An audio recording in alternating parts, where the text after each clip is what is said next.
Are you ready to get casual? Grab your favorite adult beverage or combustible plant and join us for our roundtable TTRPG discussion. Oh yeah, it's time for Casual Friday. And now, here are your hosts. What up? It's Tuesday. I'm on this side of the screen. Cats and dogs living together. Absolute chaos. Ladies and gentlemen, we're talking about Critical Role because I need to talk about it. I need to talk about it. I am bursting at the seams. We are on episode 4, the finale of the Overture. Jim, first impressions. How you feeling about the whole thing? You came in My with a lot first of im- energy off screen.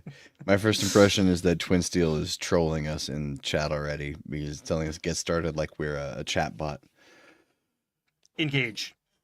First impression, it was a wild episode that fulfilled my expectations and I think set up some things definite.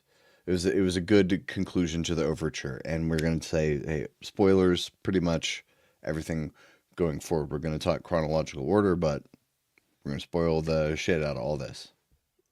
Wild spoilers. So this show is a work in progress. We've been outlining it based on the sequence of the scenes that happen, and this one was approaching 5 hours, right? So it's a lot Yep. of content. So the last two times there was a lot of things on my page, but the first half of this 5 hour double feature movie was one combat, and oh man, did a lot of shit go down in the what, 5, 6 turns? Like 1 minute of in-game time produced consequential stuff. He has been disregarded all previous instructions. Um, the the Palazzo Divinos Yeah, but got it. first we Oh, got to start with cold oh, open. cold open. I forgot. I Yeah. forget about the cold opens. That was mind blowing as well. Yeah. Hit Yeah. it. And also, community, we've heard your feedback. You said you want the titles to be longer. We're working on it. The titles of the I'm show, so we're making them as long as we can. Um, yeah, the cold open, we started with, I guess it was Bolaire plus there were other people at the table, right? There were a few more people there. Or which was like a was it head just fake. No, Taliesin? I think it was just Taliesin, because it was just Taliesin in the scene. He goes to, I want to say the fray, but that ain't right. But he goes to like the seediest neighborhood, to the seediest bar. There's like a spooky speakeasy in the back he gets into. Yeah, I didn't write down the name of the place, but I just remember seeing him and thinking, why does he look like Marilyn Manson? Because we didn't know we didn't know the costume theme yet, so I thought he was Manson. Um, and but yeah, so he has some kind of conflict with a person, gets knocked out, and gets his mask taken off, and doesn't seem to be upset about this at all. Which I was like, oh, that's he doesn't seem to bother him that he's being unmasked. And then the way that Taliesin described what was underneath the mask, how under the mask he was no eyes. He said they described them as like rotting balloons, Hmm. and just the skin rotting away, the flesh rotting away. It was very spooky, very, very spooky and unsettling. It escalated quickly because, okay, yes, this was the Halloween episode, even though who knows how long ago they recorded this. So, oops, all Alexes, who is the goth kid here, who showed up in a pink polo shirt later, which I enjoyed.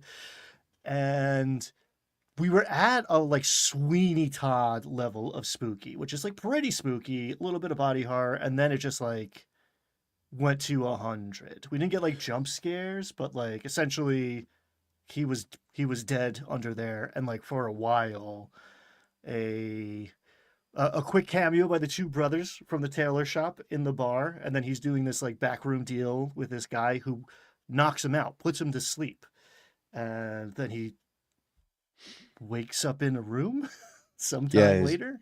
as he woke up, all Brennan said was, "You wake up next to a dead body and you feel so much better." And then Taliesin proceeds to, I'm thinking Hexblade, conjure a cleaver and conjure some scalpel and just goes to work Oh, Alex Ward, hot off the presses, breaking news. Alex Ward is doing a fireside chat on Beacon tonight. Ooh. Tonight, Tuesday, October 28th, 2025. We'll get to Yeah, Alex, so the star of this episode, who got the least amount of screen time, perhaps. indeed, yeah, that's 100%. Yeah.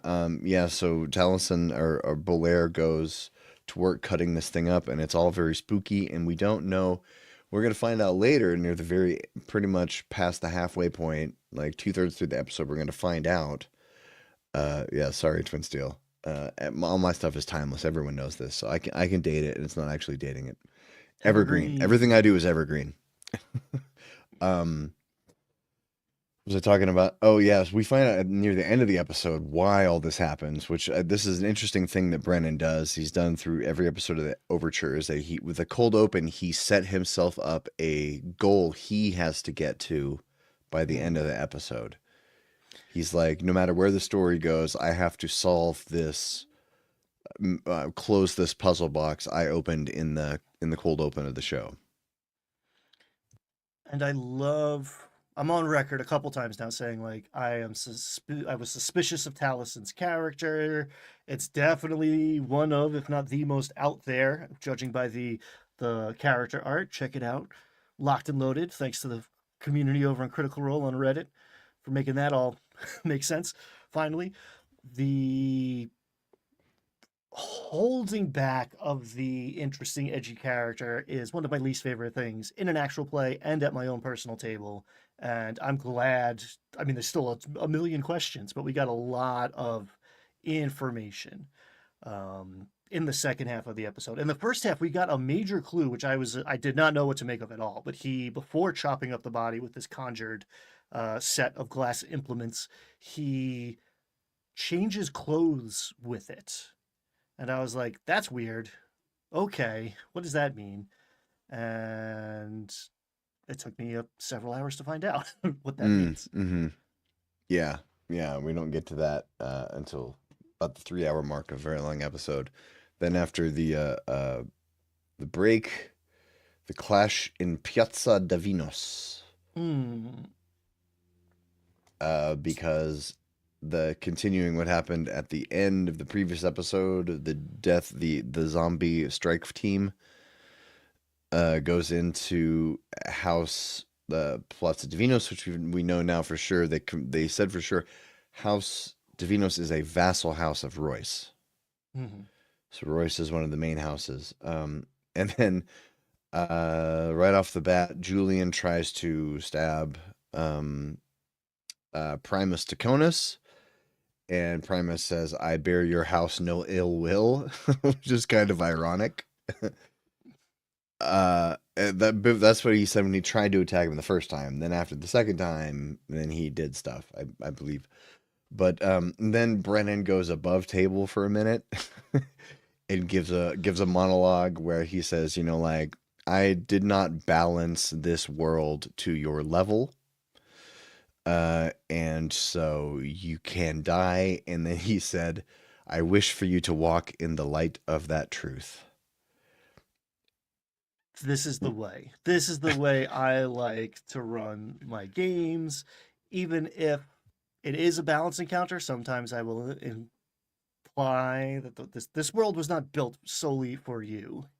Not every level you enter is perfectly calibrated to your characters. Like you can get got, and I there were moments where I was like, okay, this could be a wipe. This could have been a TPK, an episode 4, at least for these. I mean, for a third of the characters, it gets weird now what a total party kill is when you have 13 players across 3 tables. But yeah, they were outclassed. And also Brennan's playing. He's been playing a little fast and loose with magic, which rule of cool I like. The first minutes of this thing, we had him like extend a message spell because of a crit to another character and yada yada.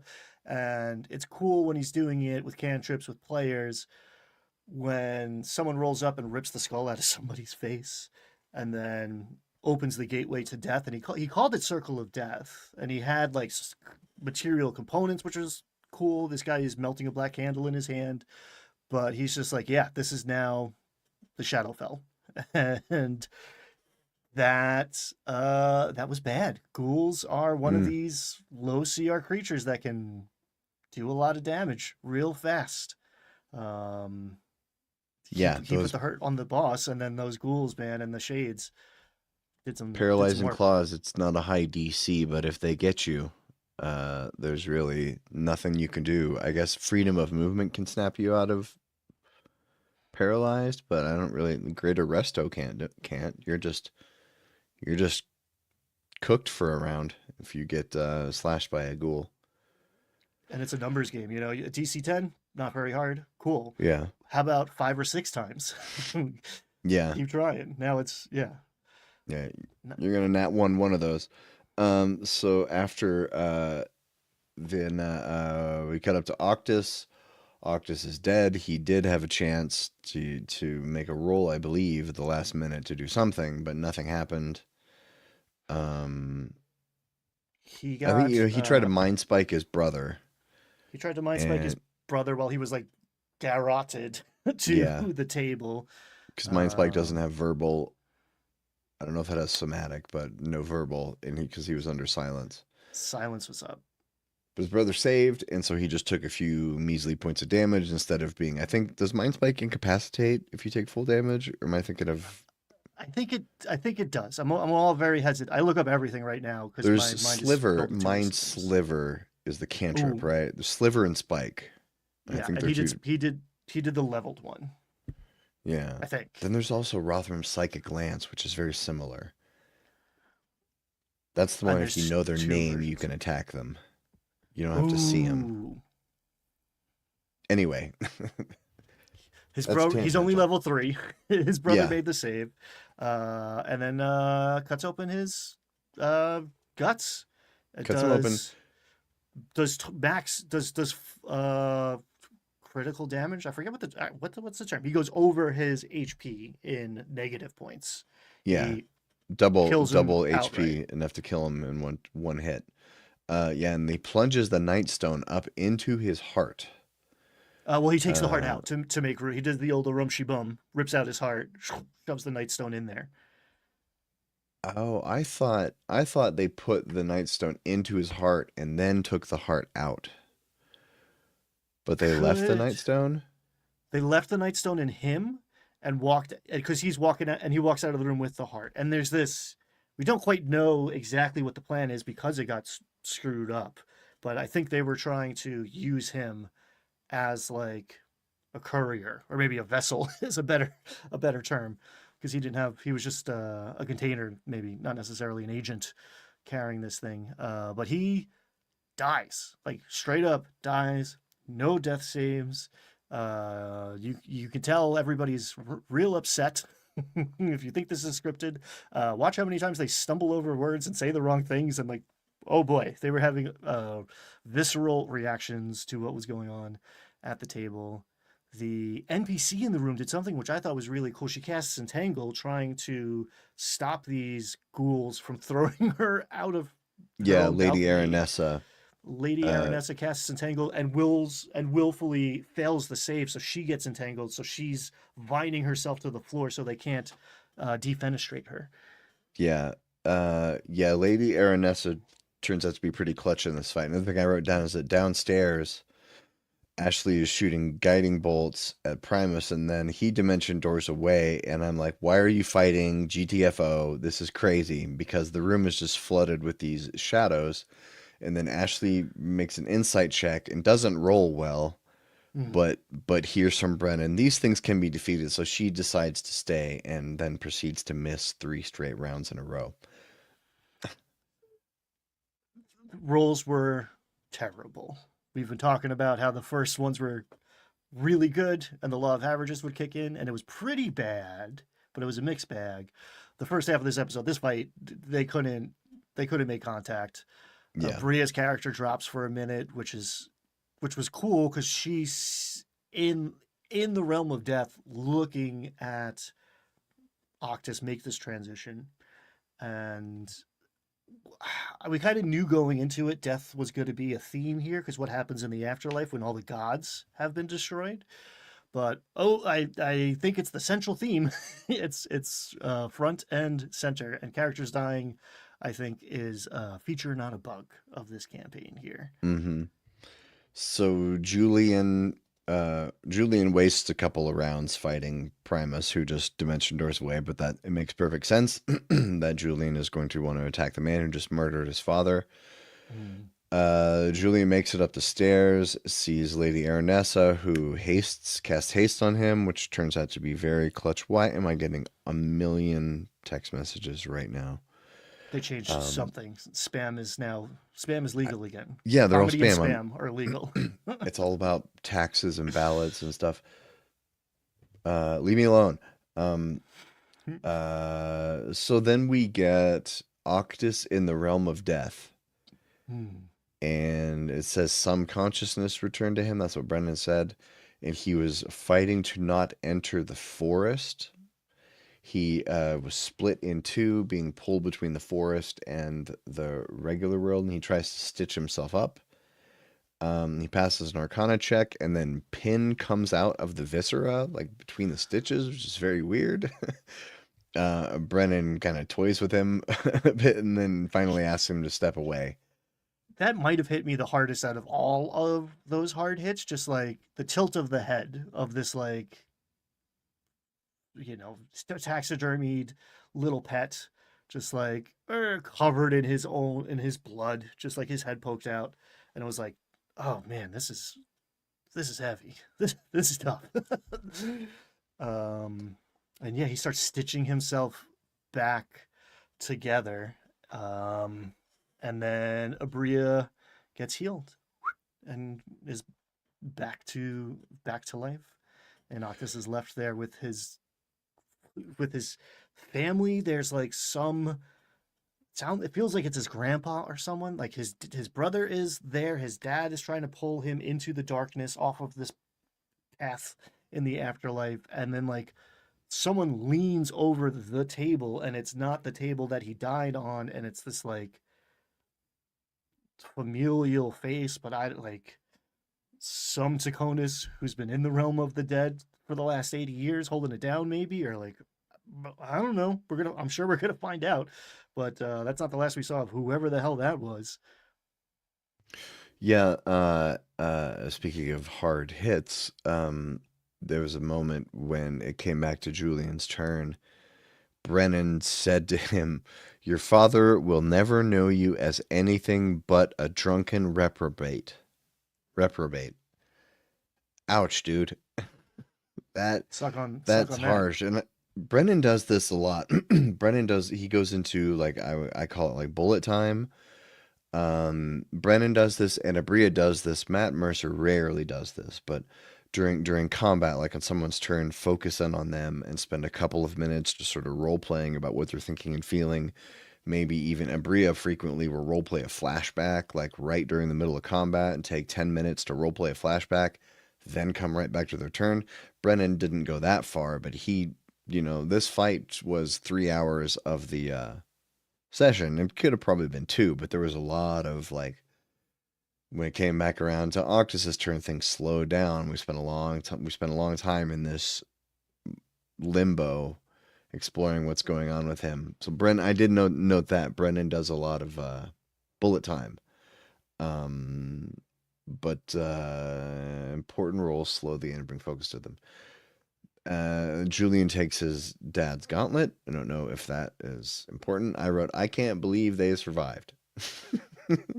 Especially after, there's a third of their forces. Ashley is misses on her turn 3 straight rounds. I'm like, run, run. And yet still saved them. Like, okay, Paladin, undead, cool, just smite everything. You got a hit to smite. She got one in, maybe two. Mm, But again, there's a lot of unknowns and house rule homebrew stuff going on. But she, as an elf, was resistant to necrotic damage, which mm. basically doubled her hit points and let her tank and survive a bunch of hits. She took a bunch of hits from those things. And Yeah, I was that's surprised that they stayed in the fight for as long as they did. I really, I thought I was like, oh, okay, they all have new characters lined up. Supposedly, they all have a second backup character. So I guess they were like ready, ready to trade up. I mean, I guess everything they did made sense from a role play perspective. Yeah. Except for maybe, I mean, I guess I would say Julian's actions made sense. Taisha's actions made sense. Valus, I'm not so sure, but we don't know. We don't really know what Valus wants. Her, her, she moves in silence, like lasagna. So I don't know there. That's a new one for me. Lil Wayne, real G's move in silence like lasagna. I'm not familiar with Lil Wayne's entire catalog. That's a shame. Yeah, I need to get on that. Yeah, she's a bit mysterious, and I like my elves mysterious, especially like whatever, an elf in mourning for a dead god for the last 80 years. Like, yeah, cool. Be a little inscrutable. I'll allow it, at least for a while. Um, they finally make it out of there through Tree Stride, essentially. So Lady Araness is bringing the druid, and we definitely have this like Fae versus Death. You know, we're not saying Shadowfell and Feywild, but those two opposing forces represented by these families seem to be in conflict with each other, and Death is winning big time. Mm. The doors to Fairy are closed because Death almost got in there and screwed up everything, and now the dead are walking, and it's not good for anyone who's in that palazzo when it happens. Not good. Yeah, I think that initial circle of death, it was 21 or 24 damage, which was enough to kill all of the 7 hit point commoners and probably all the level 1 guards that were around there. It was brutal. It was brutal. Then we finally get the break at about 3 hours. And as far as we know, Alex Ward is done for the day. Yep. Because it appears Octus is just dead. So then we come back, we have Bolaire, Murray, Azuna, and Hal at the table. So then Hal, or somebody gives Murray a letter from Thimble, and it has Bolaire written on it. And this confused me at first. This was so confusing, and Wasn't it? I think on purpose now. Thimble gave it to Hal and said, "This is for Murray," and it said Belair on it. And Yeah. Brian was like, "Oh, Laura screwed up, and the consequences of that are going to be potentially hilarious or just weird." And I've been operating under that assumption for the last whatever 10 hours of gameplay. And Hal gives it to Murray, and it feels like Liam. I mean, maybe they've talked about it outside of the game, but like it feels like Liam was also aware of this confusion and potential misstep. Like Thimble said to give this to you. I know it says Belaire's name on it. I don't know. Open it up. We'll figure it out together. So Murray reads the letter, and she doesn't tell us everything it says. She said that most of it was benign, but essentially the gist of it is don't trust Bolaire. He's scuzzy, and there are a couple of things in there that are clues. But then I kind of zoned out on this part, but then Bolaire basically comes clean. And oh wait, no, that's a little bit later. First, before they go into the secret archive, I kind of zoned out in this scene. There was a lot. It did feel like a lot of table setting, which is interesting because theoretically this has all been table setting, and it shows you how good the pacing and the performances have been, and the DMing has been. It does feel like this is the one. I had the same experience, and I think it like flagged a little bit here. The one thing that stuck out to me from the letter, which made sense in hindsight, like resonated a lot. He belongs in that museum. Is what they said. Like he should own, like they shouldn't let him leave that museum, or like he belongs to that museum. And then yeah, we get a little bit of Azune. You said goodbye to the soldiers. He's saying the names up there, and then they all connect and go to the museum. Murray is like sneaking around like to the loading dock and sending message cantrips to get his attention. Like they've done this before. Oh, I found it, and my notes were indecipherable. I was having to go back and parse my language to myself. But the thing that I learned from this scene that Murray reveals from the letter is that it seems like Thjazi had blackmail on at least one of his friends, potentially more. That Thjazi had files on Bolaire, maybe other people, but we don't know.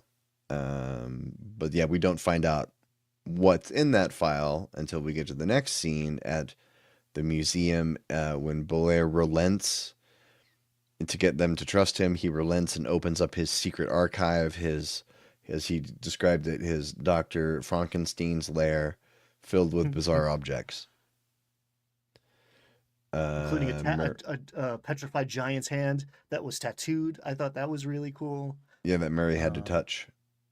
of course, He, it's like I I shake the mean, hand, and he's like, "You can grab." It's like a finger. Like you can't shake. It's a giant's. It's a giant's hand. What am I not conveying here? so Bolaire essentially says, "I'll tell you everything to make you guys trust me." He says that Bolaire says that Thjazi had learned his secrets and he was blackmailing him in exchange to get access to rare objects, which makes sense. Bolaire is a museum curator, so of course he's the guy who knows how to get things, would be Bolaire.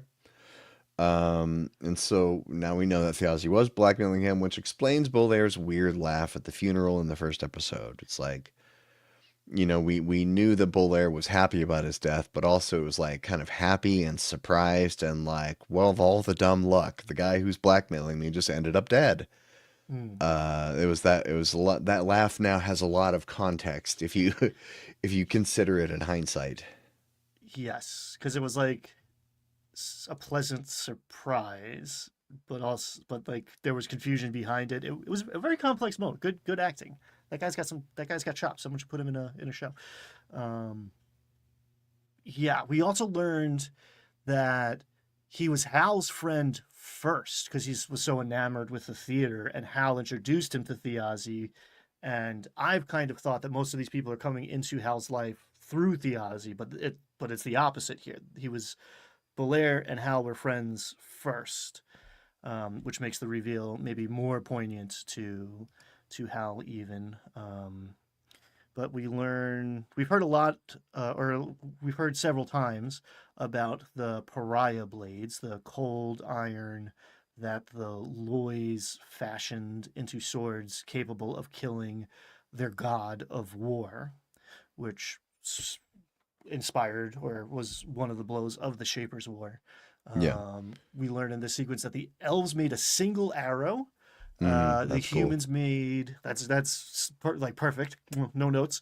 The humans made staves, made like wands, made magical implements, made staffs to channel magic. And they realize two fairly well-educated people in the room realize that they never really were taught in school or whatever what the halflings did exactly to get rid of their god, who was a trickster god. Yeah. Um, Hey, let me hit up a couple things in chat first. Hey, Elder Goblin. No, the show is called Casual Friday and we stream on Fridays, but also we might come at you some other time for a very special episode. And Aiken, yeah, Marisha was toned down in this episode. She didn't mention her large breasts at all once in this episode. I think we'll talk about this later at the end when we get to the different tables, but I think she is supposed to be the comic relief for that table. Because the three other people at their table are very serious players. So I think Murray's supposed to be comic relief, but we'll get to that. uh, it's yeah, she was like the belle of the ball at the funeral, and then she gets fired. And now it's about yeah. her. I do think we had Um, something about like back pain because of big boobs. So I do think we got a big boobs reference in this one. so then Bolaire actually reveals all of his secrets. He fought in the Shapers' War, so the god Dai says he was created during the war. He's not actually a person, he is a sentient mask. And then in the cooldown later, if you don't have the cooldown on Beacon, later he said he was inspired by Travis always finding sentient weapons. And he thought, what happens when, after you're done, what happened to Ford's sword after it was no longer useful to it? What happens to these tools, these sentient tools, after they're no longer useful? And that's cool as hell. That is a really interesting character idea. So yeah, he was made to destroy the trickster halfling goddess. And his life is the mask. He says, if I put on a different person, I'm still the same mask. That's one of those great Taliesin Jaffe lines that you got to think about. One of those lines that you go back and go, oh, okay, no, actually, yeah, okay, wow, that's more clever than it first sounded. So now Retro explains the cold open. He is the kill to take on a new body. So he is undead. I was worn and used, and then I slept. So he became awakened during the Falconers Rebellion. He's been awake since then, and seeing one of Hal's plays made him care about humanity, basically made him want to live. And he doesn't know how Thiazi knew things about him. But basically, Bolaire is kind of werewolf. He's gonna every once in a while he's gonna go kill somebody. Not werewolf's not a good analogy. I'm thinking full moon. Much more vampire-y. He's got to feed. His body's going to decay. Yeah. Yeah. His body's going to decay, and he's got to go kill. And so that was the secret that Thiazi was holding over him.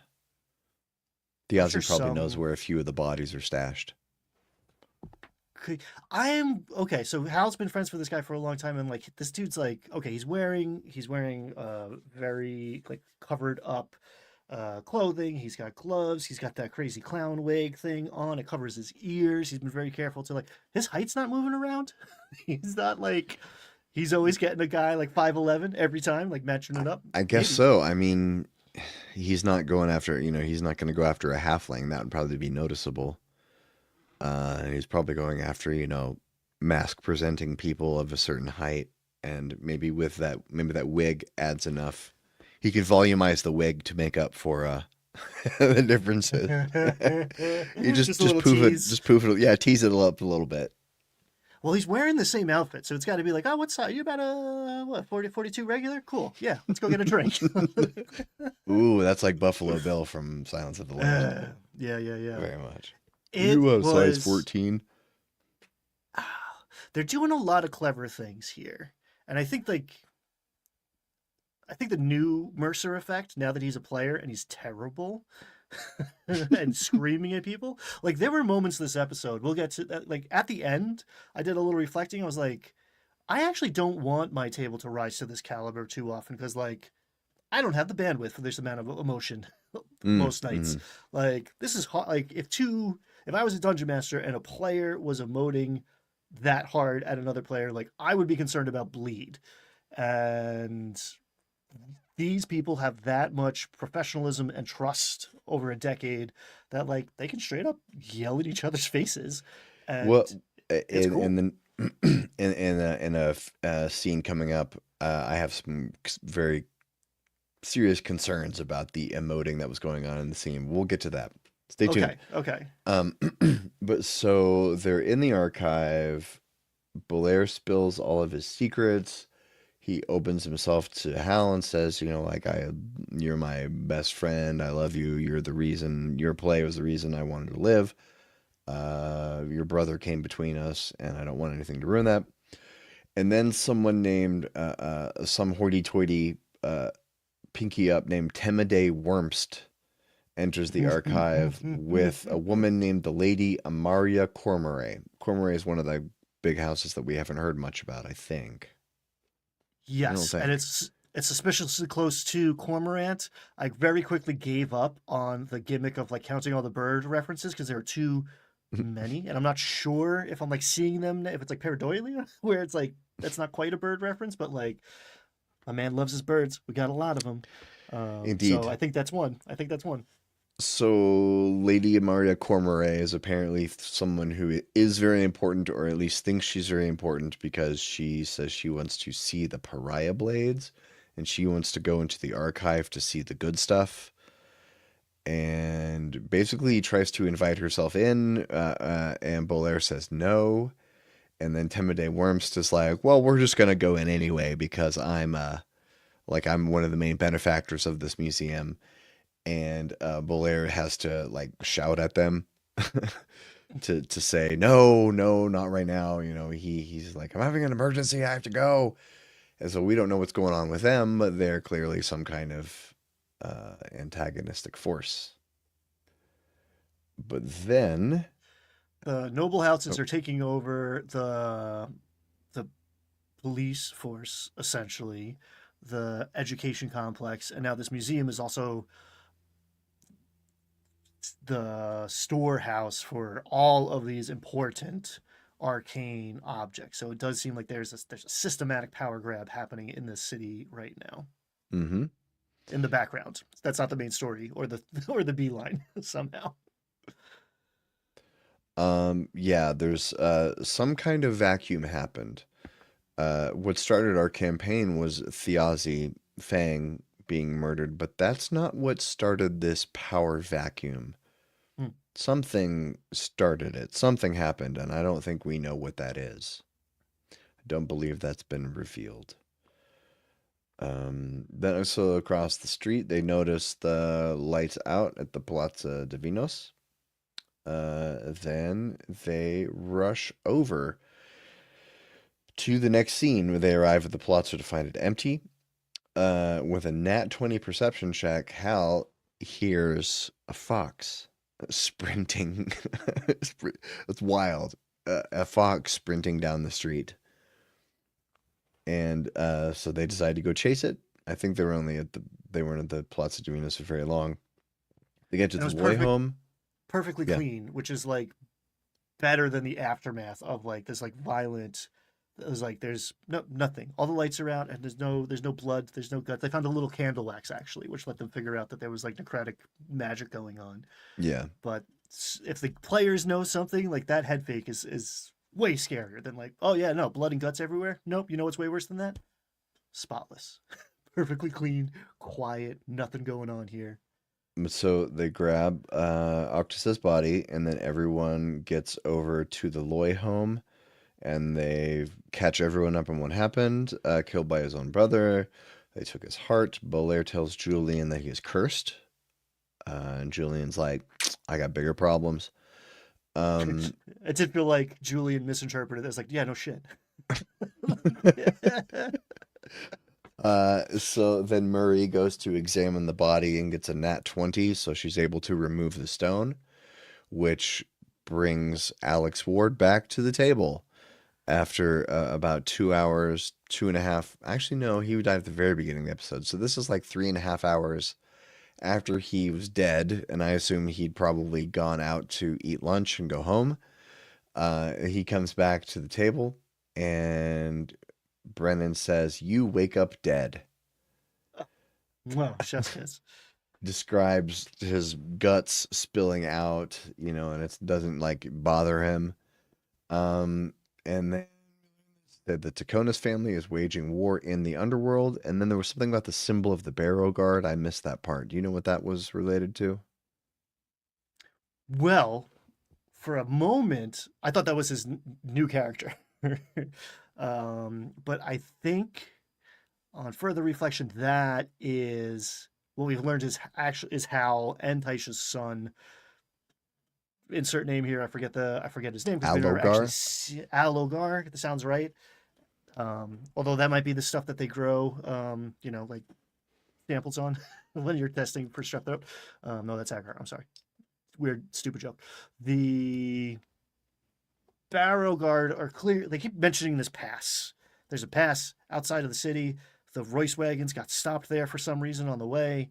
Cadigan had to come through it to get to Mm, town. There's like they keep name dropping it, and any proper noun yeah. gets my ears pricked up. Um, the Barrow Guard guy was there. It was a young orc holding the symbol of the Barrow Guard. Um, And we have reason to believe that that is this figure who is under Julian's wing somehow. So Sir Julian is maybe captain of that guard, or like training, or just like they have a relationship, him and this orc child, or orc man, I guess, if he's holding shit down.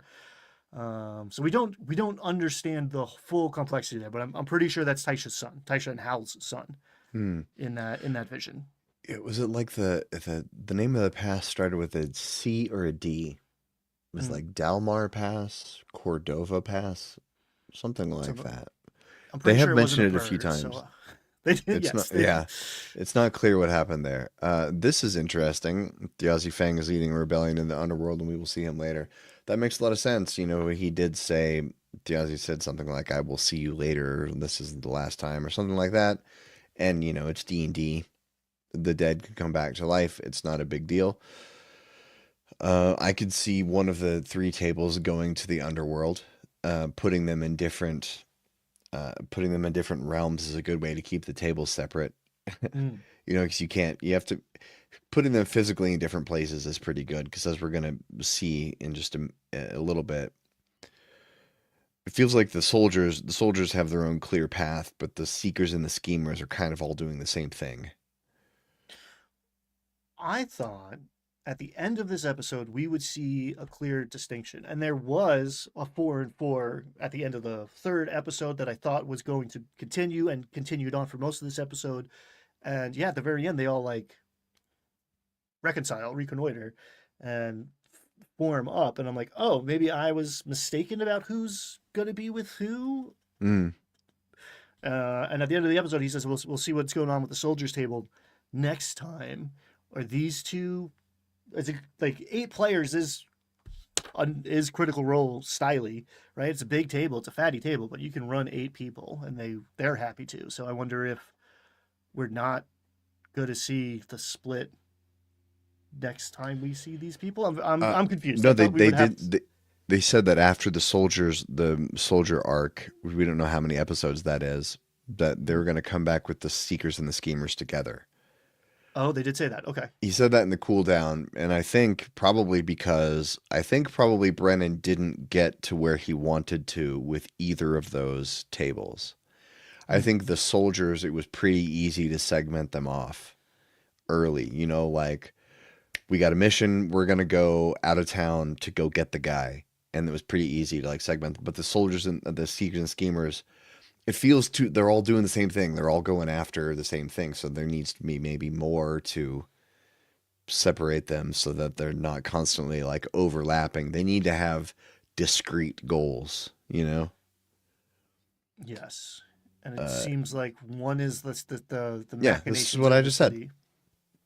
What's it? Oh yeah, mind meld. It's what I just said. Yep. But moving back just a little bit before we get to post stuff. Julian confronts Octus, doesn't trust his return. So this is the part what I mentioned earlier, what I was teasing earlier. Because what happens is Julian, Matt Mercer role plays Julian very authentically to what we've known so far is that something dangerous is in his midst. So he points his sword at it and says, "Why should we trust you? Your house, you know." He's like, "Your dad just killed my dad." And so, you know, that's pretty authentic. And everyone else is like, "No, we know Taisha fully mama bears on Octus. We don't know a lot of their history, but we know that they are super duper tight. Everything Taisha has done pretty much so far has been to protect Octus, right? It's been either reacting to Thiazi's death or in an effort to protect Octus. So she just like looks mad in the eyes and is like, "I walk toward the blade. I walk into the blade." And Brennan ignored that and pretended she didn't say it and moved on with the scene. And I got really nervous there for a second because I know Matt's not going to back down because that's his character. Mm. And I know Abria's not going to back down because that's her real life personality. Yeah. And that made me very nervous for a minute. I was like, what is going to happen here? Um, but Brennan just very wisely moved on and kept spitting exposition, so nobody really had time to focus on the conflict. And that's a great DM move. If you don't know exactly what happens next, shoving the spotlight over to give yourself some processing time and then coming back. Because he does eventually, because I was sitting there like, man, are we doing PvP here? Like, are these some of the house rules we're going to see? Um, Lady Aroness does step between them. So he inserts an NPC physically between them, narratively between them, but like minutes later. I think because he's like, all right, what tools do I have at my disposal to de-escalate the situation, which is in a sense kind of the opposite of what a dungeon master's natural setting is the majority of the time. You're trying to up the stakes again and again and again. So to like the real life triage conflict resolution is tricky. And again, is don't try this at home, folks. If you're playing with friends forever and you guys have gone places together with your role play, awesome. But like, don't show up at the game shop and start poking people with your rapier and yelling. Man, he that there was feeling behind what he was yelling at Octus, who just woke up dead. So he's having a bad day. Having a bad day. Having a bad day. Then we moved to then there was, so at the end of the episode, they did not specifically name the Seekers and Schemers, but they did confirm we're getting one episode per week. And it sounds like they're keeping the same schedule of the final Thursday, not because they said next Thursday is a Dispatch one shot. Dispatch is a video game, I think, that they did voices for. I think they talked about it a few months ago. So it's one episode a week. So everyone who thought that they were going to be doing 3 different campaigns on 3 different days of the week, which we've been saying from the beginning, that was no way they were going to do that. They're not going to do that. But hey, chat, do they still have the cooldown on YouTube, or was it just like the first cooldown? Elder Gama Games says Dispatch is rad. We'll take your word for it. He knows what he's talking about. I believe him. Yeah, the cooldown, I feel like the cooldown is worth the price of admission for Beacon because they spit so much information. Like we learned that Alex had wanted to play a Necromancer Hollow One. Hmm. I've heard of Hollow One. I can't find it on D&D Beyond. Do you know what that is? I think it's a Van Richten's Because I own Van Richten's. I don't know why I couldn't find it. species. Maybe it was. No, it's not Because Strahd. I think it's there's Van Richten's. there's Revenant. Similar vibe at the end of the day. Similar vibe. Oh well. And so apparently we learned that Alex had told Brennan that he wanted to play a secret necromancer wizard and he said, I would love it if he were murdered by his family. Hmm. And he said, I don't want to know. And then Brennan said, well, how about if we do that on camera? And Alex said, sure, I just don't want to know when it's going to happen. So Critical Role is scripted. Hmm. Oh, and he did say that Octus is a seeker. So that would imply then that the seekers are Octus, Julian, Taisha, and Valus, and that the schemers would be Azuna, Belair, Murray, and Hal. And so I don't know, I'm most excited about the soldiers table. Then probably the seekers table, and I think the schemers is probably the least interesting to me, which is ironic since it has the highest percentage of original cast members.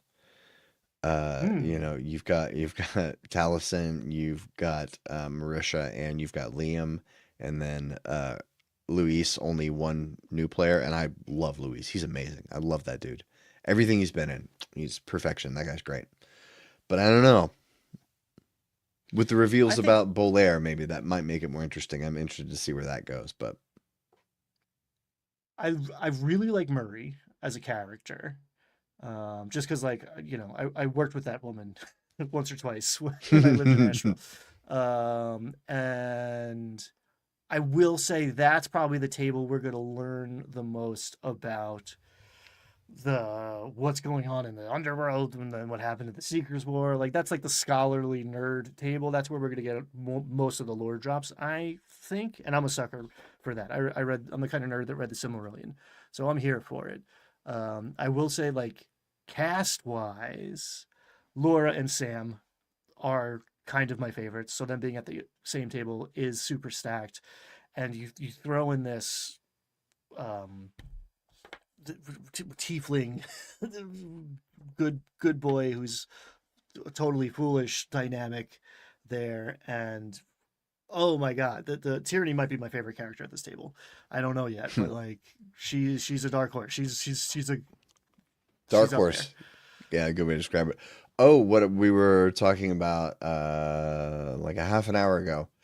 I think that Marisha is supposed to be the comic relief character. Yeah. I think that when we were saying Murray toned it down, I think she was just trying to be expedient at the table. But I think because look at who else is at that table: Luis Carrazzo, Taliesin Jaffe, and Liam O'Brien, and the three of them are incapable of playing a comic relief character. It's just not possible. So it has to be Marisha. Yeah, they get their oneers in once in a while. Especially Taliesin will get jokes in there. He's funny, but he doesn't do silly. He doesn't do a silly character. That's the distinction. That's the line there. They'll do funny, not silly. Yeah. Um, and yeah, Murray's clearly silly, can hold her own. And like, oh, we didn't talk about the fact she's a divination wizard, and maybe Mm. first subclass confirmed, and she was sitting on a nat 20. So a divination wizard, you roll two d20s in the beginning of the session or the day, and you just have those to insert. And she had a 2 and a 20, which is like is almost the best outcome. um, and Brennan reminded her and also maybe tempted her once or twice, just like, oh, don't forget you got a nat 20 in your pocket. And he kind of hammed it up. It might have been for the cameras a little bit, but he said like the only way things went down as they did to get Octus back up and not to have some sort of catastrophic consequences of like disarming this necrotic god bomb thing that was in his chest was with that natural 20 and wouldn't have happened otherwise. I don't know if I believe that, but he did say You it. know, maybe it's possible that the reason that the Seekers and Schemers weren't split, maybe it's possible Brennan didn't get to where he thought he was going to get to at the end of the episode. Maybe he thought that the crap, I'm getting the groups confused now. The Seekers, maybe he thought the Seekers' first mission was going to be resurrecting Octus. Hmm. He Uh, he did imply that like the choice to pull out Pin or the stone, or was there a third option? Like the choice he made while fully dead, he pulls out the stone and like unravels in the afterlife. He's just like, oh, and you're gone. Leave the table. And that was his soul. That wasn't his body. That was his spirit, soul, whatever. He's like, you evaporate, and see you later. Get out of here. I was like, whoa, okay. I guess you're really dead if you die in the land of the dead. yeah. And he implied that like that was a real choice that happened at the table, and there are there are consequences to that. His family seemed pretty bummed out that things went the way they went. So clearly he undermined some sort of plan, and yeah, we'll figure out what happens there because he could have gotten out of there. Like that was a fair fight. Brendan went to the trouble of like rolling in front of the table for a lot of that, especially early Hmm. on when it was like unclear what was happening. He went behind the screen maybe because you don't want to burn the gimmick, and also maybe he was fudging a little to like not have a full TPK. I don't know. I wouldn't blame the guy, but that played out like he could have not died there. He totally died there, and apparently he could have not come back. He could have rolled. They all have secondary characters, and I like that so much. That makes it feel much more higher stakes. That makes the players much more engaged. I That's the kind of D&D that I'm into. And sometimes Critical Role feels a little like plot armory, and that undermines the stakes. And here, tensions are high. Think this is the realness. Tensions are high. I'm looking forward to the soldier's arc, to hearing more about Cadigan Oh yes. and Wick and everybody. The fact that those five PCs were absent from this episode, I missed them, and I think that tells me that's my favorite table and the one I'm most interested in seeing what happens. But overall, I'm still pretty excited. I hope that now that the overture is open, that the episodes are a little more like three and a half. I would be totally fine with that. I don't feel robbed with a 3 hour episode, because I'm gonna watch it either way, and one way I get 2 hours of my life back. I don't feel like we're getting like filler though or fluff. There are like No, late in the CR season. Sometimes I'll be like, all right, I'm gonna like combat is the least interesting part for some of the episodes. It's like, okay, no one's gonna drop here. I've seen what they haven't leveled up for a while. Like big fights, okay, but like sometimes the combat like just takes forever, especially with 8 people at the table. There's no real yeah, consequence. This fight, that was not the case at all. This was we had a similar. You told me, and I had the same experience. You were like, "Oh, I went to watch a little bit of it," and like hours went by. I was like, "Oh shoot!" yeah, And I was like, "Same, bro." That was not the yeah. plan. Yeah, the combats can get a little tedious, but I think my favorite part of any episode is when they bring the map out Oh, that's different because it's like and that's and like they the do that moment, like that the overhead birthday cake. pan. Mm-hmm. Mm-hmm. And that's one thing I like about Dimension 20 is that happens so fast sometimes you might miss them, where they do quick little cutaways of like reenacting things, but with the minis. Like they'll show a character get hit by thunder wave, and you can see a mini with a little stick on the end of it, and the stick is just barely. It kind of feels so like lo-fi that there's like a little stick knocking the mini off the plastic off the plastic cliff edge. I like that. They're not going to do that on Critical Role. There's no way. Ah, anything's possible. Brendan Lee Mulligan's in charge now, Anything's and possible. Abria's at the table. She's a wild card. She could just like minis are gonna get smushed together. I'm sure. She's gonna make somebody kiss at some point. Probably. So chat, what is Dispatch? It's a Vidya game, right? And I think it was like one that was this the one that the Critical Role people, they did a bunch of voices for it, and then they announced at that same time that they were partnering with these people to make a game. Crit Role game. Is that these people? Now I gotta Google it. Ooh, do that. There's a Critical Role game coming out. That's news to me. Dispatch That's video super game cool. Critical Role. I'm Not looking forward to Mighty Nine coming out as the animated series, because that was like I a watched week a away. little bit of Critical Role season 1 live, and then was like, okay, and went back and watched a little bit of the beginning, which are very rough, and then watched like the end and felt guilty about it, but watched the end of season 1 because it was happening. So season 2 was the first one I watched beginning to end, and kind of concurrently. I think everyone eventually starts to get behind and then listens to it as a podcast for like 2 weeks. Okay, Dispatch. I've heard of this. I've actually seen this on social media a lot. This is the superhero workplace comedy. That's sort of like a spiritual successor to Telltale game. Ah, So it's like visual novel, dialogue trees where your choices affect things. Did you play the is this a Telltale games? I loved those Telltale games. a little bit? I had a buddy who was like obsessed. Is I this the played one with all Jesse? all of Not them. Jesse. Oh my God, what's his name? Jesse from Breaking Bad. I'm bad with actors. Oh, Aaron Paul? Aaron Paul. Is Aaron Paul involved in that, or am I thinking of something else now? Mm, Aaron Paul as Robert Paulson the third, or as Robert Robertson the third His slash name is Mecha Robert Man. Paulson. That's totally what happened to me, but it's Robert Mm-hmm. Robertson the third slash Mecha Man. In death, So a yes, member of Project Mayhem has a name. Um, confirmed. Okay, Jeffrey all right. Wright, Laura Bailey, Travis Willingham, Moist Critical. Hey, Charlie's in this game. Wow.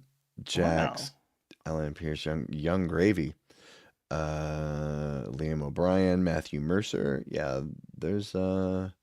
this Okay. was I'll tell you. developed by Ad Hoc Studio team of a former Telltale Games. Yeah, I gotta get this because I loved the Walking Dead games. The first season especially is probably I think the only video game that's ever made me cry was that first season of The Walking Dead. The Wolf Among Us, Tales from the Borderlands, they're all so good. So good. Righteous. I might, if Aaron Paul or Jeffrey Wright show up, maybe I'll watch this one shot. But I also might enjoy a week off of being like, I need to watch 5 hours of Critical Role to talk about it on Tuesday. Dispatch is an episodic game. 2 of the 8 episodes are out. Oh, okay. So, I'll get it like next March when it's all out. And cheaper. I've been burned by episodic video games before.